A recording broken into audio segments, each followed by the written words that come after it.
ఒక విషయం. ఇప్పుడు యేసు ప్రభు వారు మరణించి తిరిగి లేచారు. ఎందుకు? ఎవరికైనా తెలుసా?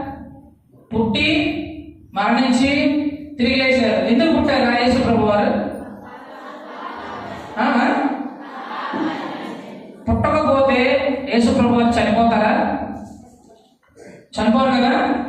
చనిపోకపోతే తిరిగి లేస్తారా? లేవరు కదా. ఇవన్నీ జరగాలంటే ఏం చేయాలి? ఫస్ట్ యేసు ప్రభు వారు తప్పనిసరిగా పుట్టాలి.